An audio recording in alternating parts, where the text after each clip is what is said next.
잘 계셨습니까? 네. 이제는 뭐 정말 버버님 말씀대로 뜨거운 날이 가까워진 것 같아요. 옷차림이 다들 가벼워질 거고요.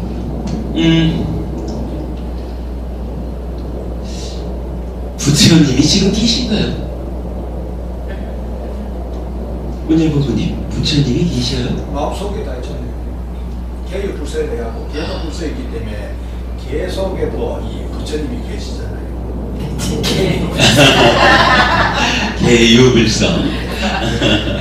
아니 그럴 때 이 완전히 이두문을 쓰시나 봐요. 그러니까 개유불성 할 때 개는 견으로만 쓰고 그냥 발음 나는데요. 와 완전 이두문까지.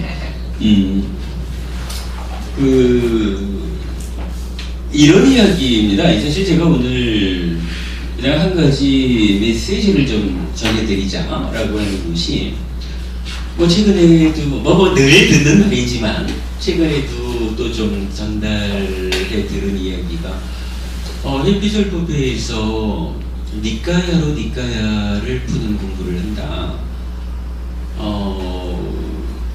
표현하자면은 중국화된 불교를 격의 불교 이렇게 말을 하고 중국화되기 이전의 불교를 초기 불교라고도 하고 근본 불교라고도 할 텐데 그 중에서 다시 초기의 가르침을 공부하는 방법이 이제 두 가지가 있는 거죠. 한 가지는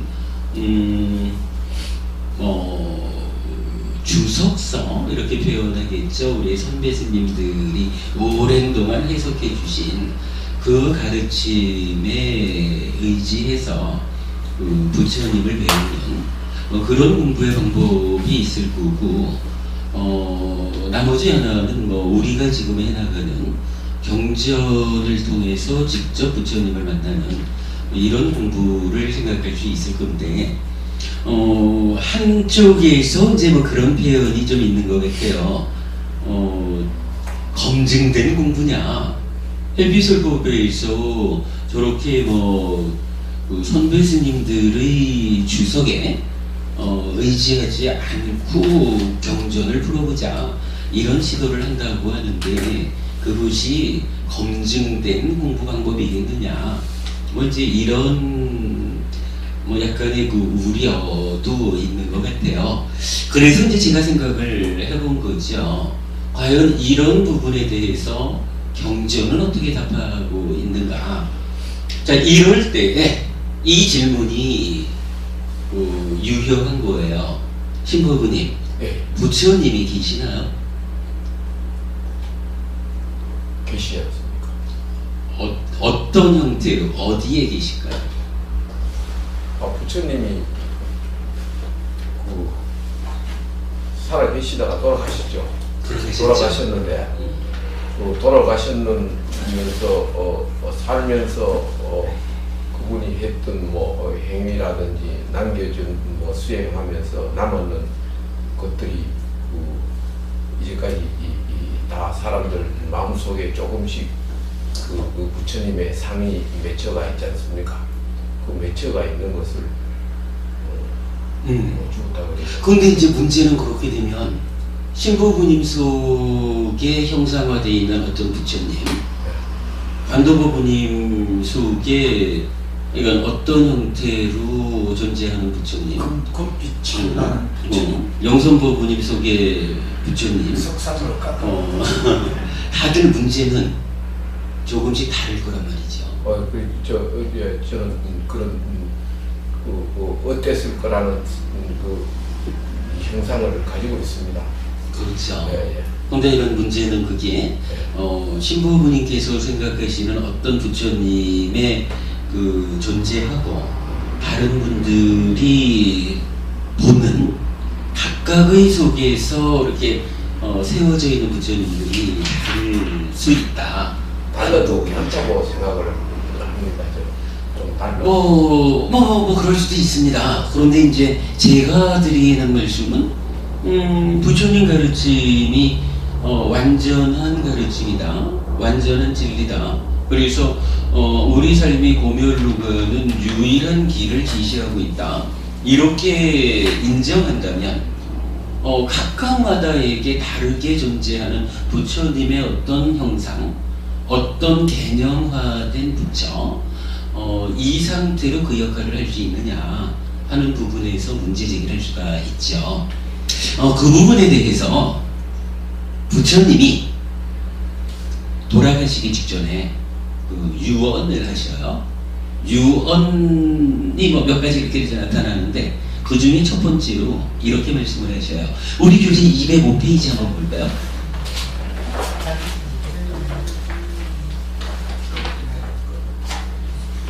(205)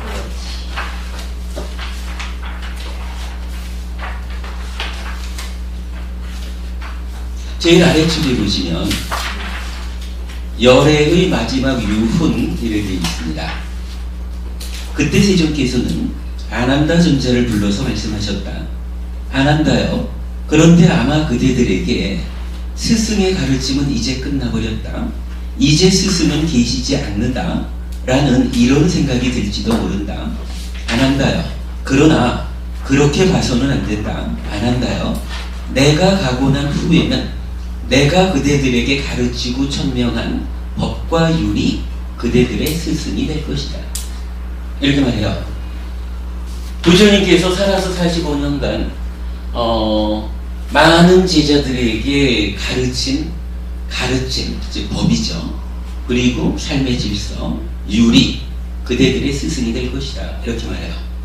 그러면 부처님께서 당신이 돌아가시는 반열반하시는 이 사건을 놓고, 자, 내가 죽으면 그대들이 이제 우리 스승 부처님이 더 이상 계시지 않는다. 이제 가르침은 끝났다. 이렇게 생각하지 마라. 라고 하면서 그 법과 율이 스승이 될 것이다. 라고 한다면 여기서 스승이란 말은 사실은 부처를 말하는 거예요. 제가 부처가 계십니까? 부처님이 계시나요? 이렇게 물었을 때 저는 이렇게 답변 드릴 수 있는 겁니다. 부처님은 계십니다. 어디에 계시나요? 부처님이 전해주신 법과 율에 계십니다. 법과 율이 그대로 부처로서 우리에게 스승의 자격을 갖추고 지금도 존재하고 있는 겁니다. 그러니까 우리가 법과 율을 바르게 만나서 바르게 익혀갈 수 있다면 우리는 지금 이 순간도 부처님과 함께하는 그러한 삶을 살게 되는 겁니다. 부처님이 돌아가셨으니까 안 계시지 뭐 이렇게 생각할 일도 아니고요. 내 속에는 이런 부처님, 나는 이런 부처님을 알아 라고 나대로 부처님을 형상화해서 나의 부처님과 더불어 살아야 할 이유도 없어요. 누구나가 각각이 다른 부처님을 자기 속에 만들어 가지고 그렇게 모시고 살아가는 부처로서는 의미를 갖지 못할 것이다. 부처님은 분명하게 돌아가시면서 유언을 이렇게 하시는 거예요.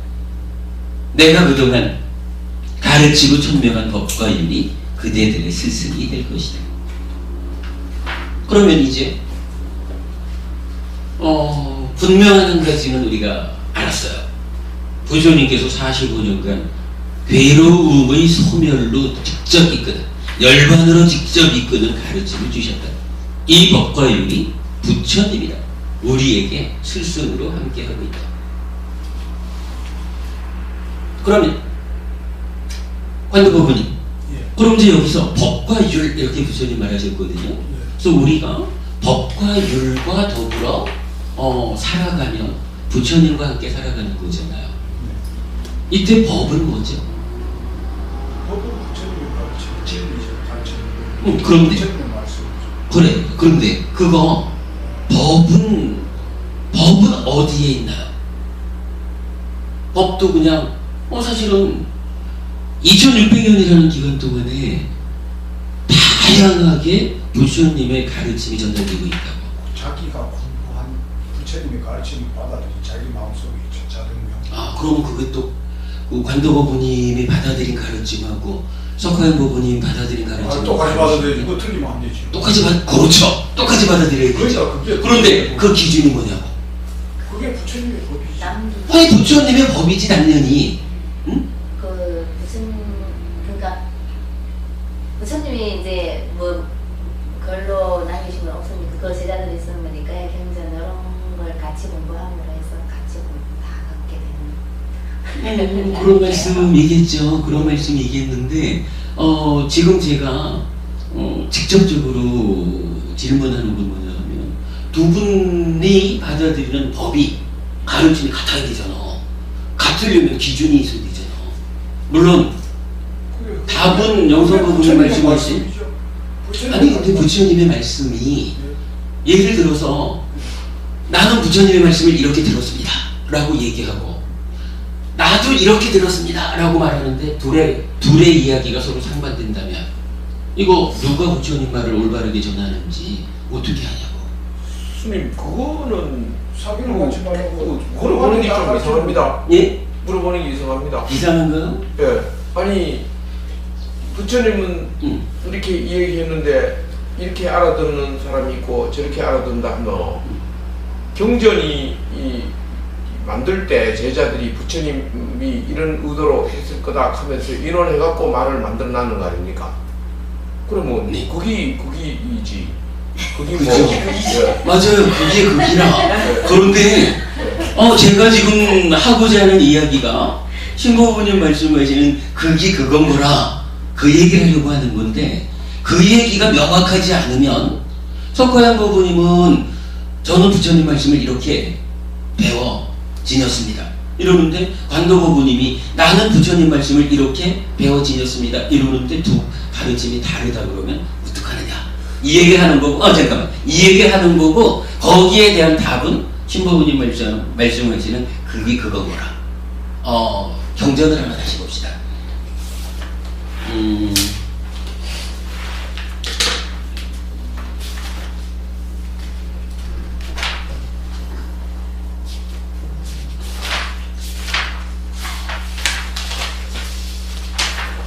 198페이지를 보겠습니다.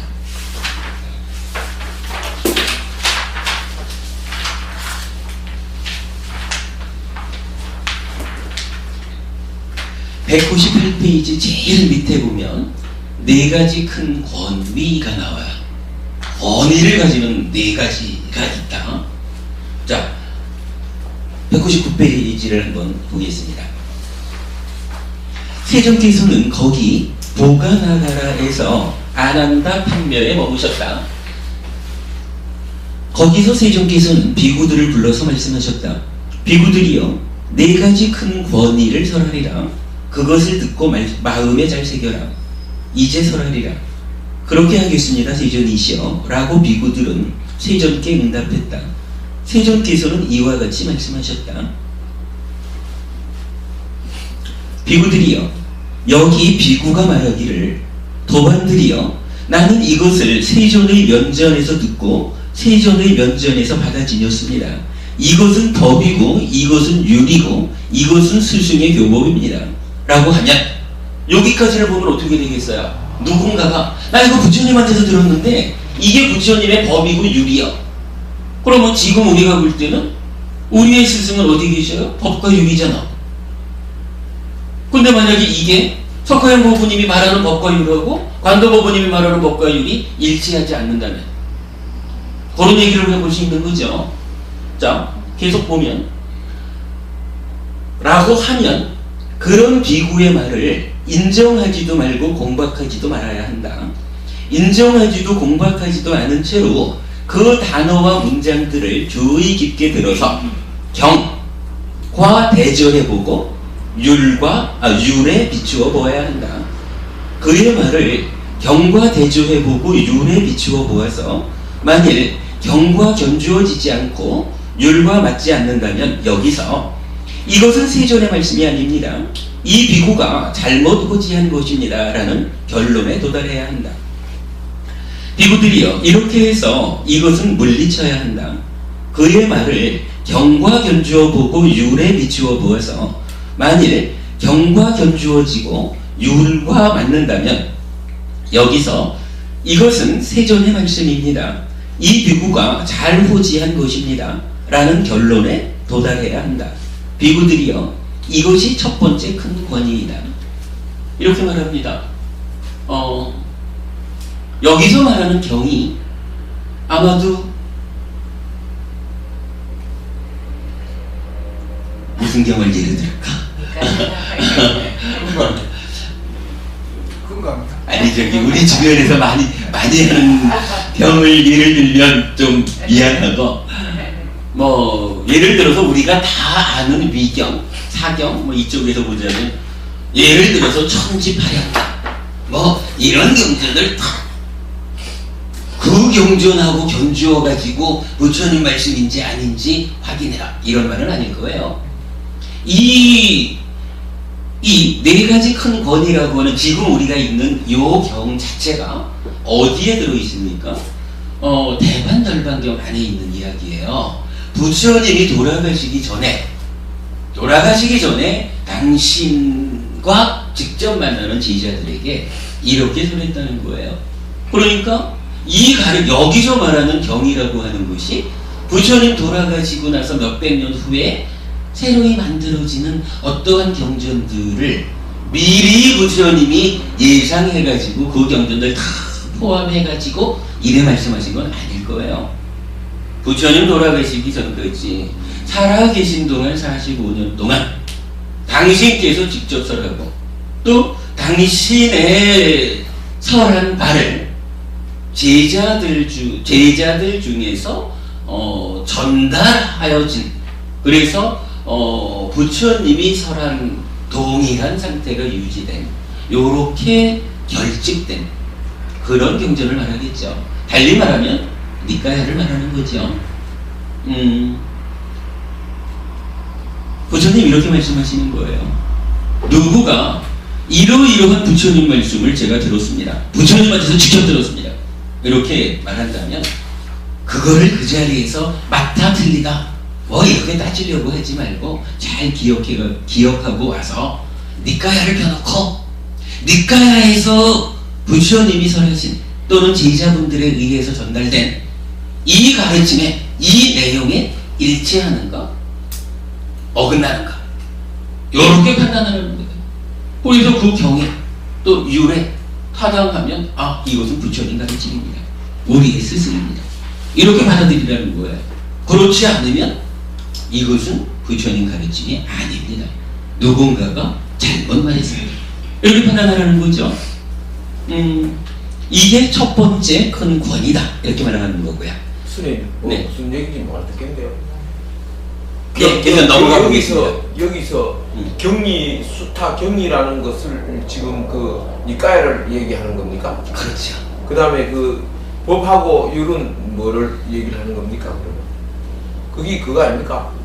세 개다가 아니죠. 아니 이런 얘기라 누군가가 말하기를 누가 말하기를 이것이 부처님의 법이고 이것이 부처님의 율이다 이렇게 말하면 법이라는 것은 일단 가르친 쪽이고 율이라는 것은 계율이잖아요. 요거를 누가 말했다라고 하면 그거를 누가 말하니까 무조건 와 부처님이 그렇게 말씀하셨대 이렇게 딱 받아들이지 말고 그 사람이 말한 바 법과 율이 이제 니까야에 또는 율장에 그러니까 니까야에서 확인되느냐 확인을 해봐라 이거 확인. 그러니까 누구든지 간에 이것이 법입니다 라고 말할 수 있지만 그가 말한 그 법이 니까야에 합당한가 니까야와 일치하는가 요걸 확인하라는 거죠. 일단 넘어갈게요. 그 다음에 두 번째로 동일한 이야기가 반복이 돼요. 비구들이여 여기 비구가 말하기를 도반들이여 암흑의 거처에 장로들과 유명한 스승이 계시는 승가가 있습니다. 그럼 나는 이것을 승가의 면전에서 듣고 승가의 면전에서 받아지녔습니다. 이것은 법이고 이것은 율이고 이것은 스승의 교법입니다 라고 하면 뒤에는 똑같이 경과 율에 견주어서 판단해야 합니다. 이렇게 이제 말하시고 이것이 두 번째 권위이다 라고 말해요.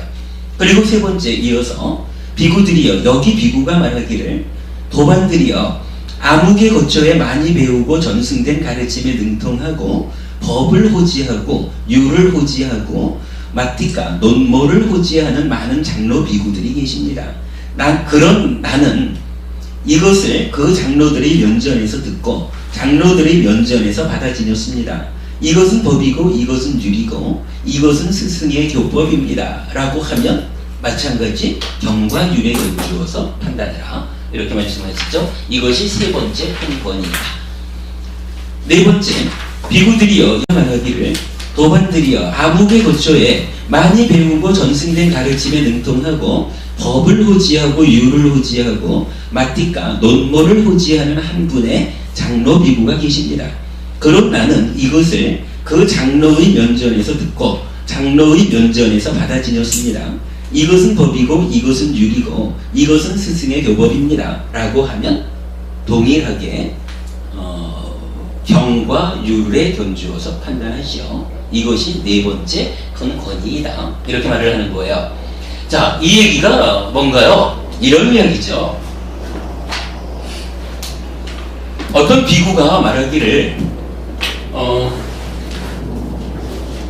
이게 법과 율입니다. 그런데 나는 이 법과 율을 세전 부처님에게서 들었습니다. 이렇게 말했다는 거예요. 부처님에게서 내가 들었는데 이게 바로 부처님의 법이고 율입니다. 이렇게 말했다라는 경우. 두 번째는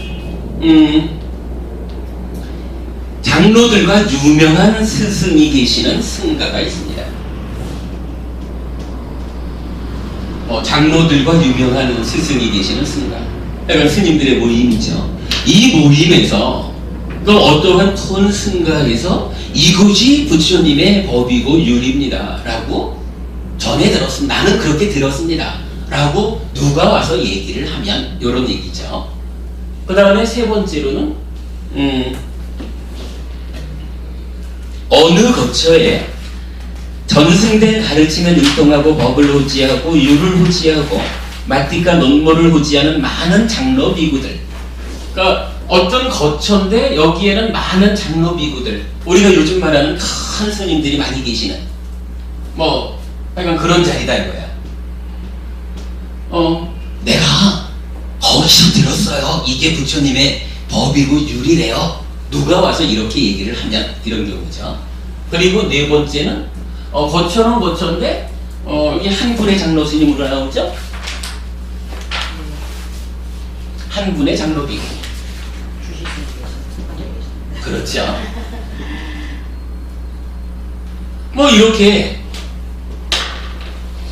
근데 이게 무슨 얘기냐면 누구나 다 내가 공부를 했는데 말이죠. 가르침이란 이런 겁니다. 이렇게 살아야 되는 겁니다. 라고 말을 할 때 웬만해서는 말이죠. 내가 깨달은 사람입니다. 이렇게 말하지 않는 한은 내가 이 가르침을 누구한테 배웠는지 아셔요? 이러면서 내가 누구한테 배웠겠습니까?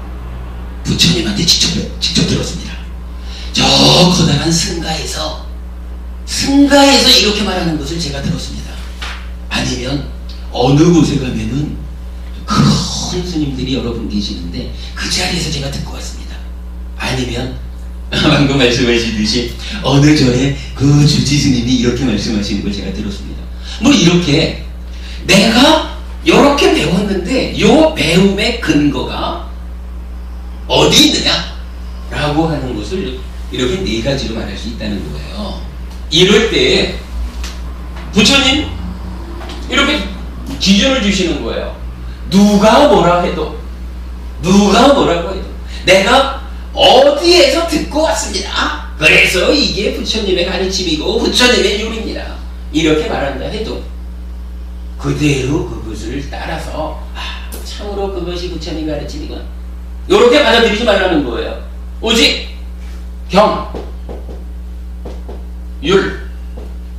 단어하고 문장, 뭐 그것도 다 들어가죠. 단어와 문장. 근데 뭐 단어와 문장이 됐든 어찌됐든 전체적으로 근데 경은 보면 잠깐만. 일단 부처님 말씀이 그런 거야. 경에 내가 45년간 설한 이 니까야에 경전에 이렇게 설해져 있다라고 확인이 되면 그게 내 말이다. 부처님 말씀이다라고 받아들이라는 얘기라. 그렇지 않고 경전이 말하는 거하고 다르면 아무리 아름다운 얘기를 누가 해도 누구한테 들었다라고 말을 해도 심지어는 부처님한테 들은 얘기입니다 라고 할지라도 그렇죠. 할지라도 그거 경전에서 확인되지 않으면 따라가지 마라. 오직 경전과 율자. 이게 보면은 우리 이제 경율론 3장이 있잖아요. 근데 뭐 논장이 성립하기 이전이니까 그러겠죠. 부처님 당시에 논장이 없었겠지. 그러니까 결국 부처님께서 직접 말씀하시고 지정해 준 바 경과 율이 있다 이거죠. 오직 요 경과 율 니까야와 위나야 요 경과 율만을 기준으로 삼아라. 이것이 법이고 이것이 율이다 이렇게 말하는 거예요. 자, 좀 전에 우리가 그 얘기했잖아요. 법과 율이 스승이다. 이제 우리 부처님 돌아가시고 나면 가르침은 끝나버렸어. 이제 더 이상 스승은 안 계셔. 이렇게 생각하지 말라 하시는 거잖아요. 법과 율이 스승으로서 우리들과 함께 한다 이거거든요. 이럴 때 이 법이 율은 그대로 율장 이렇게 이제 오는 거죠. 이 법이라고 하는 것이 무엇냐라고 제가 질문한 거잖아요. 이 법이라고 하는 것을 부처님은 법으로서의 권위를 가지기 위한 4가지 방법이 있다 해가지고 요 단락이 제목이 뭐예요? 4가지 큰 권위잖아. 오직 법 가르침으로서의 권위를 가지려면 누가 와서 어디서 들었다고 말을 해도 거기에 휩쓸리지 말라는 거라. 오직 니까야. 오직 니까야를 펼쳐놓고 니까야에서 확인되는 이야기면 이것이 부처님의 가르침 법입니다. 요렇게 받아들이라는 말이거든요. 이럴 때 이것만이 가르침으로서의 권위를 갖는다 라고 말하는 게 지금 요 4가지 큰 권위거든요. 방금 부모님 말씀을 끊어서 미안한데 좀 끊어지기가 그래서 그랬어. 좀 양해하시고요. 근데 이제 경이 예. 일반 사람들이 잘못 배워서 이 부처님의 말씀이라고 부처님을 앞에 붙여갖고 그 말씀만 붙이면 전부 경이 되어 있는 시절이거든요. 그러니까 이제 자기가 봤을 때 이 금강경 그거 부처님 말씀이니까 금강경의 단어와 문장이 같으면 같다. 근데 그게 이제 사실 지금 현재 그 문제죠. 그러니까 부처님은 니까야 그러니까. 아니 그러니까 제가 그 부분을 근데 이 부분을 제가 확인해 드리느라고 지금 이야기를 하면서 부처님이 나 죽고 몇백 년 후에 이러이러한 경전들이 나타날 건데 그 경전들까지 다 포함해서 경이라고 하지 않았다는 거 아니에요. 부처님 살아서 살아서 설한 부처님 살아서 45년간 설한 그 기록만을 니까야만을 지금 부처님이 말하고 있지. 만약에 그렇게 그게 무슨 경이 됐든 그럴 것 같으면 우리가 지금 앉아가지고 어떤 경을 하나 만들어보자 이래도 되게. 그럴 것 같으면 권위라고 하는 말이 있을 이유가 없죠. 부처님 가르침인 법으로서의 권위를 갖자라고 한다면 오직 부처님이 말씀하시는 이 시점에, 그죠? 당시 돌아가시기 직전 요 시점에 내가 지난 45년간 그대들을 위해서 직접 살았다. 요렇게 부처님 한정 지어서 그것을 경이라고. 그것이 결집되니까 니까야가 된 거지. 근데 이제 볼게요. 사실 저 위조된 그 문서는 판사도 판독하기가 어렵거든요. 판사도 판독하기가 어려운데 저기 경을 위조해 놔니까 이게 판독하기가 아니 그러니까 그분이니까 어렵게 생각할 필요가 없고, 부처님 살아서 설해진 경전, 우리가 지금 경전을 크게 구분해서 알잖아요. 부처님 살아서 직접 설한 가르침을 모아놓은 것이, 우리가, 심지어 우리는 말이죠.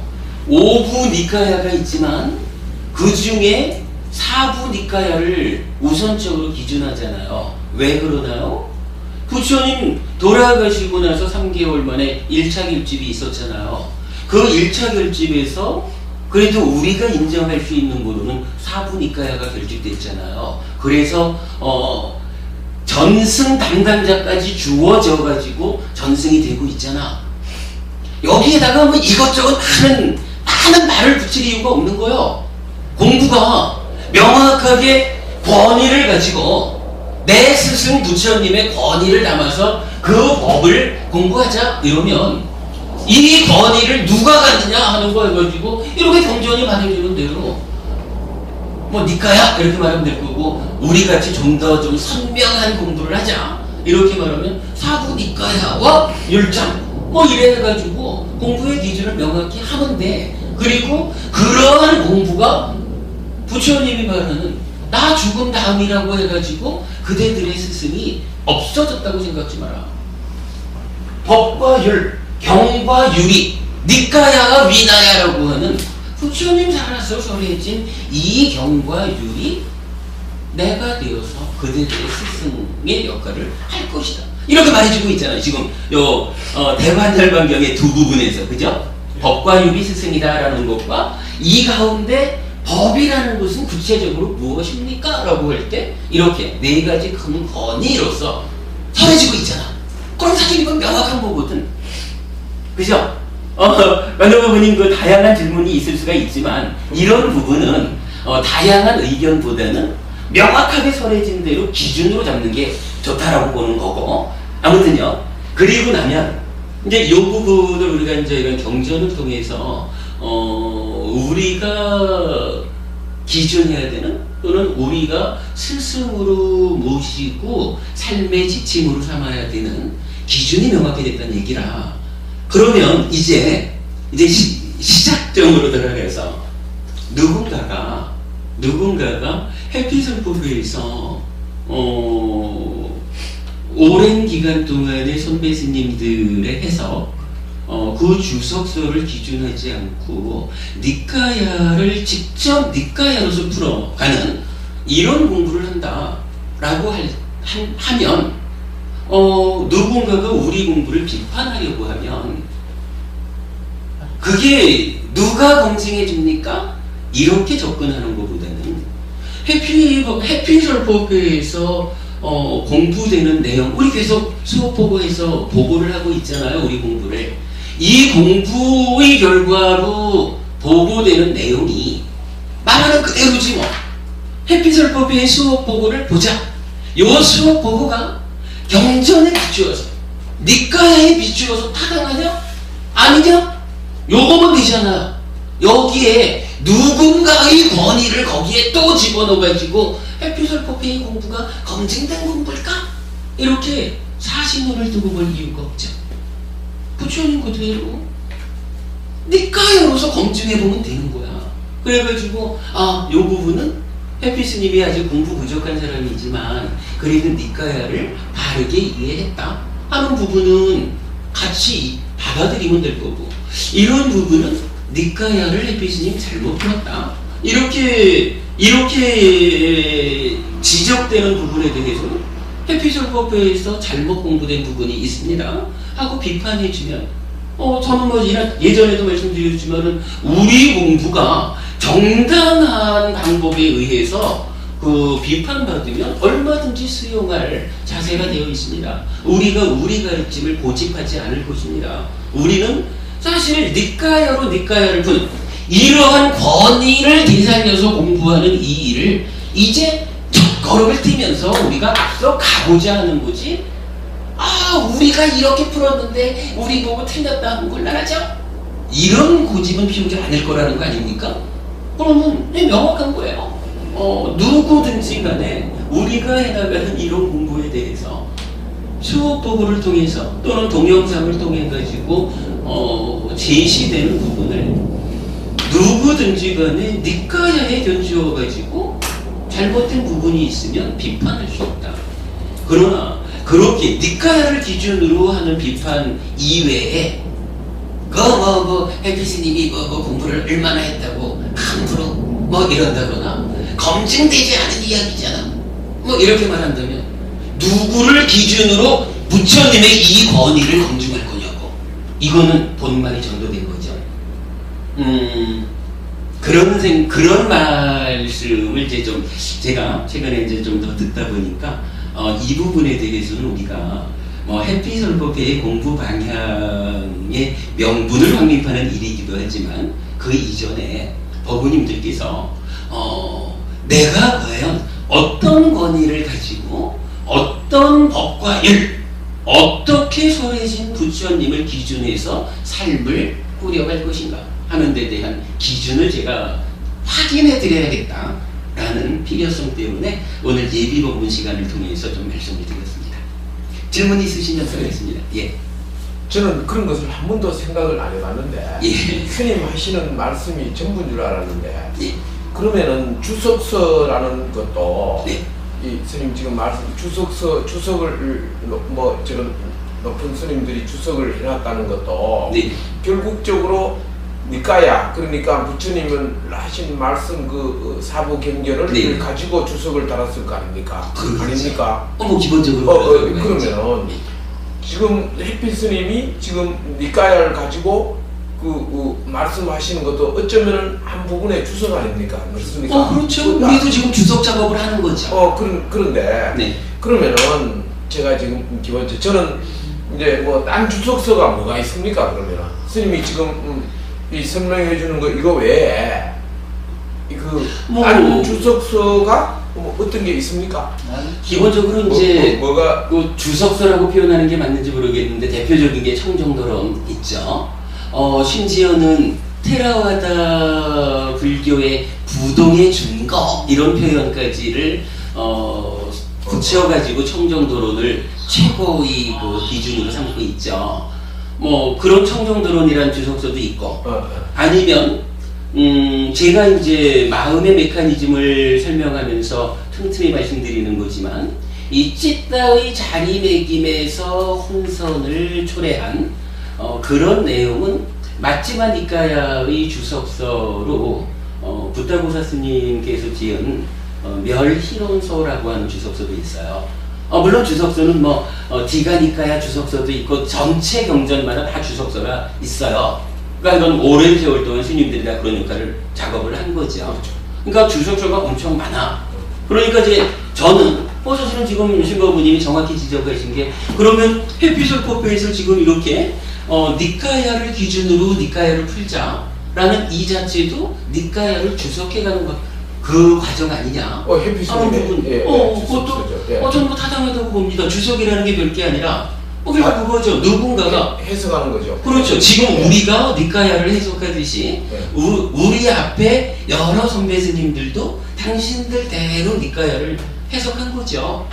그러면 시간이 좀 더 지났을 때 아니면 지금 당장이라도 그렇고 우리 해피설법회에서 니까야를 해석해가는 주석하는 이 작업이 100% 니까야 그대로다 이렇게 말할 수는 없잖아요. 우리 능력이 매우 뛰어나가지고 부처님 그대로 니까야를 풀었다라고 장담하지 못하잖아요.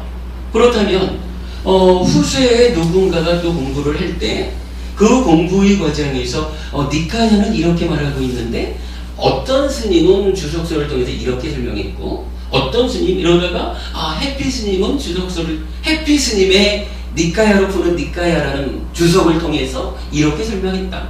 그런데 내가 보니까 다 틀리고 부처님은 좀 다른 표현을 하신 것 같다. 이렇게 풀 수도 있는 거죠.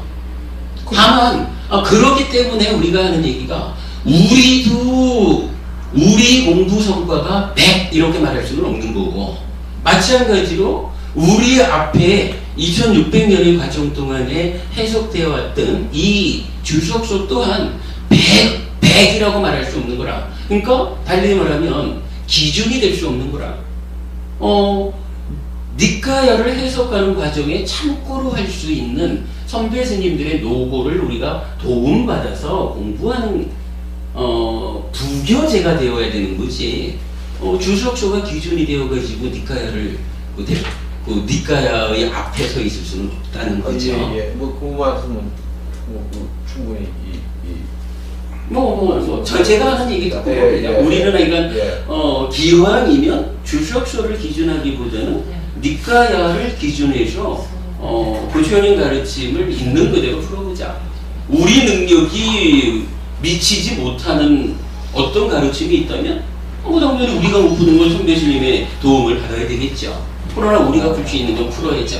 그런데 이 자체를 놓고 그런 노력 자체를 부정한다면, 그런 노력 자체를 비판한다면 그것은 공부의 방향에 대해서 타당하지 않다. 이렇게 말하는 거죠. 근데 한 번도 그 생각을 안 해봤는데 예. 스님이 괜히하면 좀 이상하지만은 이게 맞을까 안 맞을까 의심을 가진다는 그런 생각을 가지니까 말씀하시니까 예. 그게 무슨 말씀인가 싶어서 그러면은 주석서가 그 부처님 말씀을 가지고 나름대로의 해석을 했는 공부했는 스님들이 주석을 만들어놨다면 아까 뭐 천정도론가 뭐 이런 거 만들어놨다면 그것을 했는 스님이 부처님 말씀을 얼마만큼 이해를 바로 해서 썼느냐 안 썼느냐에 그게 문제였을 거 아닙니까? 그렇죠. 그다음에 그 법이 얼마나 높았는가 그렇죠. 하는 문제 아닙니까? 예. 그런데 그러면 스님은 우리 해피 스님은 이 주석서를 보고 이거 잘못됐다 하는 것을 해본 게 있습니까? 있죠. 있습니까? 그럼요. 그렇습니까? 그럼 주석의 문제점들이 제가 문제점들이 발견되니까 주석을 기준해서 공부하는 것보다는 어렵더라도 니까야로 직접 가야 되겠다. 이렇게 시작하는 공부죠. 그래서 스님이 지금 예. 말씀을 하시니까 이제 됩니다. 이 얘기 안 했으면 그냥 스님 말씀이 그대로 좀 알고 그랬었는데. 네. 어떻게 의심이 됩니까? 뭐 예를 들어 의심을 한 번도 안 해봤는데 그 네. 스님이 지금 하시는 말씀이 네. 내가 하는 얘기가 뭐 이렇게 믿을 수 있느냐 없느냐를 얘기할 수가 있다고 하시면서 지금 법규율 경을 얘기를 하면서 뭐 부처님이 얘기했던 누가 어떤 스님이 이 얘기를 유명한 스님이 이 얘기하든지 간에 그 얘기를 뭐 주석까지도 마찬가지요. 들어보고 그것이 맞다 면박을 하지 말고 그렇죠. 경전을 갖다 놓고 그렇죠. 지가 공부를 해보고 그게 맞으면은 인정하고 그 말씀 아닙니까? 그렇죠. 그 말씀이 왜 나왔는지 나는 오늘 스님이 얘기하시는데 먼저 기본적으로 제가 시작과 끝에서 해피솔법에서 공부하는 이 니까야로 푸는 니까야라고 하는 니까야의 권위를 가지고 공부하는 데 대해서 누군가는 검증되지 않는다라든가 또는 해피 스님이 아직까지 그만한 공부 역량이 있느냐라든가 문제 제기를 하고 있다는 거죠. 그랬을 때 저는 누구는 그렇게 말할 수 있지만 부족하다는 거 하고 공부 방향을 바르게 잡는 거하고는 다른 이야기다. 공부 방향을 바르게 잡는 것이 중요하다. 이 얘기를 하는 거죠. 그래서 어쨌든 이제 우리가 공부해 나가는 데 있어서 가장 큰 기준으로 받을 수 있는 그런 권위를 누가 가지고 있느냐라고 하니까 바로 부처님이 이렇게 설하는 바에 의해서 법과 율, 특히 니까야와 위나야 일장 이렇게 이제 제가 그 경전을 통해서 그 부분을 알려드리는 거죠. 그러니까 여러분들이 앞으로 공부해 나가는 데 있어서 이렇게 공부해 나가면은 길을 잘못 들을 일이 없다 이렇게 알려드리는 거죠. 그러니까 저 완도법원님이 받아들이는 거하고 제가 받아들이는 게 하고 많이 틀렸겠구나 하는 생각을 제가 갖고 있습니다. 뭐냐 하면은 뭐 저는 스님이 말씀하시는 거에 대해서 해피 스님이 한 번도 딴 얘기가 있을 거라는 생각을 한 번도 해본 적이 없거든요. 그런데 내가 생각해보니까 관도 스님이나 뭐 이렇게 했던 분은 스님 이야기했던 게 딴 데서는 저렇게 이 얘기를 안 했는데 저게 맞나 안 맞나 이런 생각을 가질 수가 있겠구나 하는 생각을 가졌습니다 지금. 근데 사실은 표현하자면 꼭 그런 건 아니라 신부모님 그동안에 이런 책을 하나 샀습니다. 이래가지고 이 책 내용하고 햇빛스님 설법하는 내용이 좀 차이가 있습니다. 뭐 이런 말씀도 우리 그 사이에 뭐 몇 번 하셨죠. 아니 그런 말씀은 그게 다 동일한 내용이죠. 그런 말씀은 스님 얘기를 똑바로 내가 뭐 안 듣고 다 음. 모르고 했으니까 내가 그렇지 이런 생각이었지. 예. 그걸 틀린다 안 틀린다 이거는 생각을 한 번도 해본 적이 없습니다. 왜 딴 데 안 들어봤으니까. 공부를 안 해봤으니까. 그리고 그러면 스님 그 율장이라는 게 뭡니까? 전에 한번 딱 들었는 것 같은데 경전하고 율장하고에 대해서 율장이 뭡니까? 행위. 그러니까 교단이 운영되는 그 질서를 그렇죠. 이제 법인 거죠. 그러니까 국가에서 말하는 법 같은 거 이렇게 우리 교단이 운영되는 어떤 기준, 규율 이런 거. 그럼 그거는 경은 부처님이 하시는 경전 아닙니까? 그죠? 설법했는 거 아닙니까? 그러면 율은 뭐? 율도 부처님이죠. 율은 더더욱이 부처님 말고는 아무도 율을 지정하지 못하는 거예요. 그럼 엄격하게 얘기하면은 이 경전, 예. 이 경전에는 율도 율장도 포함되는 겁니까? 이게 이제 그래서 그러니까 율장이 뭐냐고 그러니까 잠깐만요. 아니 그러니까 이제 율이라는 것은 약간 그렇게 우리가 이제 법이다 가르침이다라고 하는 거하고는 조금 방향을 달리해서 하여간 그 규칙 같은 개념이라 이거예요. 어차피 불교라고 하는 교단이 운영되려면 국가에는 헌법이든 해서 그 국가 운영의 기준이 필요하듯이 교단도 교단 운영의 기준이 필요하잖아요. 규율, 규칙 이렇게 그것을 이제 율이라고 한다고. 근데 그 실체가 있습니까? 만들어낸 실체가 5개를 지킨 게 유라입니까? 아니 그래서 이제 그 율장이라고 말하는 게 뭐냐 하면 경장 부처님이 이런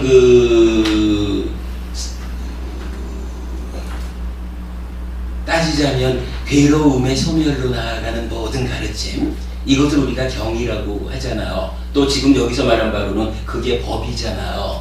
그리고 그 법과 좀 구분되는 영역으로 교단의 운영 규칙을 지금 율이라고 했잖아요. 그리고 이게 우리 이제 일기법회를 시작하면서 이제 설명드렸던 부분인데 잘 기억이 안 되겠지만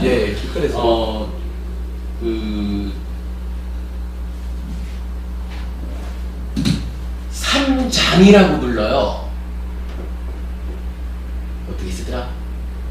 그러니까 모르겠다. 삼장이라 그래가지고 경율론 세 가지가 있어요. 경율론 삼장이라고 그러고 뭐 예를 들어 뭐 선호공 같은 데 보면 삼장법사 이렇게 말을 하잖아요. 이게 불교를 크게 세 묶음으로 나누어 가지고 이 삶의 문제를 해결하기 위한 가르침 이러면은 법 이러면서 그 법이 설해진 거를 경 이렇게 말하는 거고, 반복해 말하지만 그 불교라고 하는 이 교단이 운영되기 위한 교단 운영 유지의 지침으로 주어진 게 율이란 말이죠. 그리고 이제 뒤에 가가지고 이 경전이 설하고 있는 데 대해서 그 최초로 만들어진 해설서라고 해야 돼요. 그것을 론이라고 부르는 거라. 그래서 세 가지를 합쳐서 경률론 3장 이렇게 말을 해요. 이 경률론 3장이 다 실체가 있지. 이만큼씩 다 우리 지금 아니 그 얘기가 아니고 경전을 말하면은 지금 뭐 4분 이카야가 됐든 5분 이카야가 되든 있잖아요. 율장도 율장이 예를 들자면 우리가 지금 저 부처님 그 기본기로 했던 마하와까 이 부분도 율장의 앞부분을 차지하는 그 교재고, 그 다음에 비구 217개, 뭐 비구니 304개 이런 부분들이 다 그 실체를 가지고 정해져 있죠. 그러니까 그것이 책으로 편찬돼 있는 게 이제 율장이지 뭐. 그러니까 실체가 있느냐라는 말은 그게 그 구체적인 내용이 있느냐 이런 의미겠죠. 네. 그러니까 그렇게 다 구체적인 내용이 있는 거라. 대한민국에는 헌법도 있고 다양한 법률들이 법률 총서로 다 있듯이 불교 교단의 운영 규칙도 그렇게 갖추어져 있어요. 이제 그걸 율이라고 하거든요. 아무튼 뭐 그렇게 이제 경과 율이 있는 거지 뭐. 그리고 뭐 그렇게 그러니까 실체가 있어요. 실체가 있는 경과 율이라. 뭐 답변을 잘 못하겠다. 아닙니다. 뭐 겉으로는 다 알아들었는데 자꾸 의심은 자꾸 생깁니다. 생기는데 내가 몰라서 그런 것 같고. 뭐 의심이 생기면 의심하는 거예요. 그렇잖아요. 충분히 의심해야 되겠죠. 지금 예를 들어서 지금 오늘 우리가 공부한 내용도 부처님이 직접 그러는 거 아니에요. 누가 뭐라고 해도 그거 그냥 그런가 보다라고 받아들이지 말고 일단 의심하라는 얘기죠. 의심해가지고 그게 경과 율에 부처님이 설해 주신 경과 율에 합당한가 이거를 확인하라 이거죠. 뭐 그렇다고 또 뭐 그렇게 의심하라 그러니까 한 번 더 나가가지고 이제 니카야에 대해서도 부처님은 이렇게 말했지만 이게 정말로 가르친 우리 삶의 현실이니까 여기까지 의심이 들어가는 것은 불자로서의 믿음의 문제고 기준이 되는 경과율을 놓고 이 경과율 이외에 어떠한 것이든 간에 일반적으로 받아들이지 말고 경과율에 견주어서 받아들여라. 그때까지는 일단 의심해야 된다. 이게 부처님 말씀인 거죠. 그러니까 잘 모르겠다. 나오는 그러니까 이제 스님이 니까야로 푸는 니까야라고 그러시잖아요. 그래서 저도 근데 이제 주석서를 배제한다라는 말씀을 많이 하시는데 사실 이제 저도 신법원님하고 똑같거든요. 이거 역시도 지금 회피 스님이 저희들한테 주석해 주는 건 거예요. 따지고 보면 이 니까야를 그렇기 때문에 다시 세월이 흘러가는 건 상관이 없고 이건 주석을 해주시는 건데 제가 그때 어떤 하나의 니까야에 나와 있는 문장을 스님이 그냥 이 문장을 스님의 마음에서 그냥 이 문장은 이것이다라고 해주면 주석이 되는 것이지만 스님은 지금 이 문장이 다른 니까야의 어떤 부분에 의해서 이 부분을 보니까 이 부분은 이 말을 하기 위한 것이지 그 부분이 권위를 갖는다는 그렇죠. 거죠. 지금 스님은 그런 식으로 지금 해주시기 그렇죠. 때문에 다른 주석서와 하는 건 다르거든요. 저는 제가 그럴 수 있겠죠. 아마도 어쩌면 다른 주석서들도 처음에 시도는 다 그렇게 됐을지도 모르죠. 예. 근데 이제 그게 결국 얼마나 경전을 정확하게 인용했느냐 하는 부분에 문제일 수 있겠고. 제가 불교를 다 그냥 절에 다니면서 느꼈던 마음하고 똑같은 마음. 내가 그때 그 파크 그 커피숍에서 그 스님한테 드렸던 말씀하고 스님들이 예를 들면 요새 우리가 막 가서 자식이 공부 못하는 거를 걱정을 하고 뭘 하고 하면 뭐 천도제를 좀 지내봐라 라고 예를 들어서 할 때 그럼 내가 천도제 지낸다고 되는 것이 아닐 텐데 왜 그걸 하게 합니까? 라고 하니까 이제 그 스님이 하시는 말씀이 오는 도살님들 자체가 아직까지 그거를 이제 말하자면은 그런 쪽 방편으로 하려고 오는데 그거를 말하지 않으면 이제 안심이 안 된다는 얘기죠. 그래서 제가 부처님이 활력해 주셨던 우리 마음에 그거를 실제는 이런데 지금 이거를 함으로써 좀 방편으로서 좀 될 수 있으니까 실제를 해주고 그래 말하자면 이제 니까야적인 얘기를 해주면서 이게 방편이라는 얘기를 하고 했으면 좋겠다라는 이 마음이 들듯이 이제 큰 스님들이 주석서를 내놓을 때는 나는 이 부분을 이렇게 본다. 이 부분을 이렇게 봤다라고 이렇게 얘기해야 되는데 이 부분은 빼버리고 자기가 본 부분만 자꾸 얘기해 놓은 게 사실은 많은 것 같아요.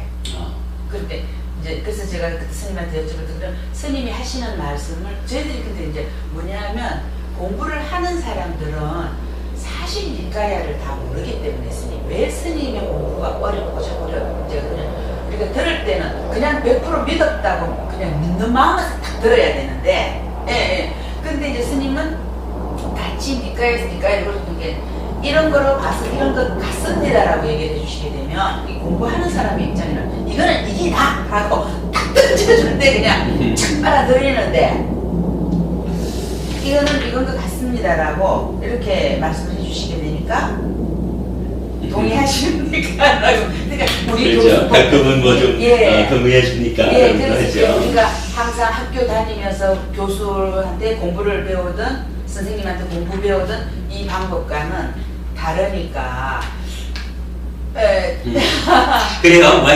이건 무슨 말씀인지 알겠고 좀 마치고 쉬어야 될 것 같은데. 아무튼 저는 이제 뒤에 이제 저기 토론되는 이 부분에 대해서는 저는 이렇게 결론을 내리고 싶습니다. 대표적으로 마음의 메커니즘 같은 거 우리가 아직까지 어느 주석서에서도 사실은 시도되지 않았다 할까요? 풀어내지 못했다 할까요? 이런 부분을 지금 니카에 의지하지 아니죠. 주석서에 의지하지 않았기 때문에 니카야로 직접 가다 보니까 부족한 공부에도 불구하고 풀어지더라는 거죠. 그래서 현재 수준으로 마음의 메커니즘의 틀을 잡아가고 있는데 이제 우리도 지속적으로 저도 지금보다는 1년 후가 사실 저는 1년 전보다 지금 제 공부가 훨씬 많이 향상했다라고 저 자신이 느끼거든요. 1년 전에 풀었던 마음의 메커니즘하고 지금 푸는 마음의 메커니즘이 훨씬 더 상세하고 경전을 정확하게 설명해내고 있다 이렇게 보거든요. 저도 1년, 2년 지나가면서 마음의 메커니즘이 좀 더 상세해질 거예요. 이 얘기 달리 말하면 12연기가 더 정확하게 해석되는 과정을 가고 있겠죠. 근데 이제 만약에 누군가가 우리와 똑같이 니카야로 접근을 해가지고 제가 빨리어 실력이 훌륭하지 못하니까 빨리어를 잘 못하니까 언어적으로 부족한 부분에서 제가 놓치는 어떤 점이 있는데 빨리어에 능숙한 사람이 이러한 저와 동일한 노력을 하다 보면 제가 놓치는 부분에서 더 정확하게 마음의 메커니즘을 풀어내고 12연기를 해석해낼 수 있을 거예요. 그렇게 되면 저로서는 고맙습니다 하고 제가 놓쳤던 부분을 감사하게 받아들여가지고 메꾸어 갈 거고 아니면 그렇게 이제 공부되는 분하고 함께 의논해가지고 니카야가 기존의 주석이 가지고 있던 어떤 오류로부터 벗어나가지고 부처님 가르침을 진정성 있게 도출하는 이 작업을 완성하는 쪽으로 함께 갈 수 있겠다. 우리가 현재 찾아내는 어떤 성과를 고집하지 않겠다. 하는 걸로 요 주치회를 마무리했으면 싶어요. 충분히 달라질 수 있고 더 향상할 수 있는 겁니다. 제가 지금 나름대로 풀었다 해도 지금 마음의 메커니즘이나 12연기를 50%나 풀었겠어요? 이제 겨우 그냥 큰 틀은 이렇게 생긴 건가 보다. 이제 겨우 어쩌면 한 10%쯤 보완했는지도 모르죠. 고집하지 않을 거고 이러한 니카야로서 부처님이 부여한 이 권위 가운데 가르침의 진정을 찾아내는 그 길로 다만 우리는 가자. 거기에서는 누구의 비난도 비판도 허용되지 않아야 한다. 이런 정도로 예비 본문을 마치겠습니다. 한번 좀 토론을 해봤습니다. 좀 쉬었다가 본문 드리겠습니다.